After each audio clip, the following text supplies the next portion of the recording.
Assalamualaikum warahmatullahi wabarakatuh. Hari ini kita langsung saja akan menyusun perangkat pembelajaran yang terakhir dari rangkaian perangkat pembelajaran yang harus disusun oleh seorang guru yang dinamakan dengan Rencana Pelaksanaan Pembelajaran atau disingkat RPP. Bagian-bagian dari RPP itu antara lain ada identitas, meliputi mata pelajaran, sekolah, kelas, dan semester, materi, alokasi waktu, lalu kompetensi inti, kompetensi dasar dan IPK, lalu metode pembelajaran dan media. Lalu di kegiatan pembelajaran ini dibagi menjadi dua, yaitu tujuan pembelajaran dan kegiatan pembelajarannya itu sendiri. Lalu diakhiri dengan penilaian dan mengetahui nama kepala sekolah dan juga guru mata pelajarannya. Oke, nah sekarang bahan-bahan yang digunakan untuk menyusun rencana pelaksanaan pembelajaran itu antara lain membutuhkan silabus. Jadi kalau silabus belum disusun, otomatis RPP tidak bisa disusun. Kemudian, yang berikutnya adalah membutuhkan materi saya yang judulnya ini, Kurikulum 2013 Kondisi Darurat, dengan menu materi 1-5 ini. Nanti yang kita perlukan adalah yang pendekatan pembelajaran, yang yang nomor 3 ini, dan nomor 5, sistem penilaian. Oke, langsung saja kita akan membuat rencana pelaksanaan pembelajarannya. Yang pertama, isikan dulu nama mata pelajarannya bahasa Indonesia, kemudian nama sekolahnya ini disesuaikan dengan nama sekolah yang sudah ditulis sejak menyusun RPE yang lalu, kemudian kelas dan semester. Kelasnya juga sesuai dengan yang ditugaskan, kemudian teks materinya itu berisi teks yang dibuat atau yang menjadi tugas dari RPP yang akan Anda susun ini. Jadi karena masing-masing mahasiswa itu di masing-masing kelas punya rata-rata 5-14 KD, atau kalau dipasang-pasangkan berarti ada sekitar ada 10-14 KD, atau kalau dipasang-pasangkan itu ada sekitar 5-7 pasang KD. Nanti tugasnya setiap mahasiswa menyusun RPP untuk satu pasang KD saja sebagai penugasan ini ya. Kemudian nanti kalau untuk UAS itu menyusun satu pasang KD yang belum disusun untuk penugasan RPP kali ini. Baik. Nah, jadi alokasi waktu yang diletakkan di sini nanti adalah alokasi waktu yang merupakan penjumlahan dari KD1 dan KD2 karena RPP ini disusun untuk satu pasang KD. Jadi satu pasang KD itu satu RPP gitu ya. Nah, katakanlah saya sekarang akan menyusun RPP untuk pasangan KD 31 dan 41. Maka, saya harus melihat dulu berapakah alokasi waktu KD 3.1 ditambah dengan berapakah alokasi waktu KD 4.1. Melihatnya di mana? Tentu saja di silabus. Nah, di sini KD 3.1 itu 6 JP. Kemudian 4.1 itu 7 JP, sehingga yang dituliskan di silabus adalah 6 ditambah 7 sama dengan 13 JP. 6 ditambah 7-nya ini dihapus saja, kalau di sini sudah ditotal jumlahnya.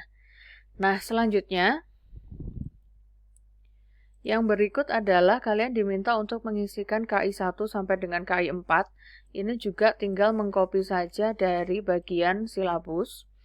Yang berikut, kalian diminta untuk mengisikan pasangan KD-nya, jadi 31 dengan 41 begitu. Misalnya ya, ini sebagai contoh saja. Kemudian IPK-nya, IPK 3.1 dulu disusun, baru kemudian IPK dari KD 4.1 yang disusun. Cara mengambil IPK-nya ini adalah lagi ya dari silabus ini. Jadi ini tinggal di-copy dan disusun saja. Maka dari itu sekali lagi RPP tidak mungkin bisa disusun kalau silabus belum disusun. Nah, selanjutnya metode yang berisi model pembelajaran dan juga media. Nah, untuk untuk model pembelajarannya ini discovery learning ataukah inquiry ataukah problem based learning ataukah project based learning itu juga dilihat dari silabus. Jadi di silabus kan sudah ditentukan ya.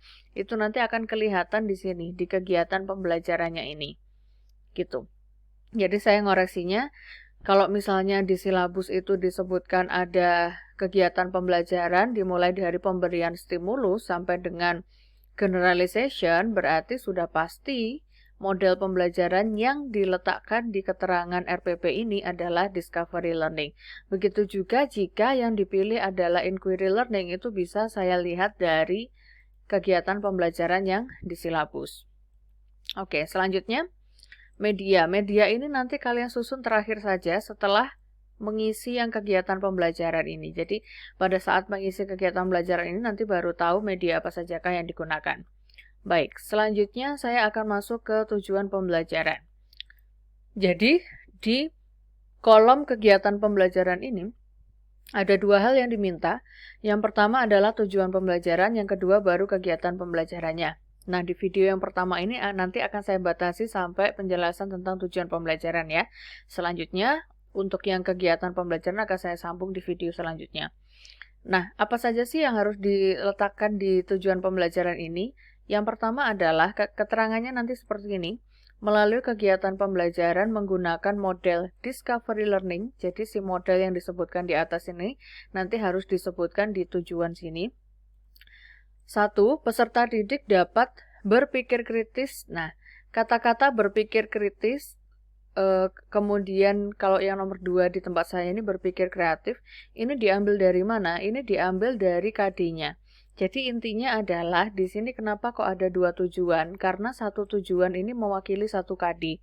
Berhubung tadi itu ada dua KD yang kita buat satu RPP, maka otomatis tujuan pembelajarannya itu ada dua.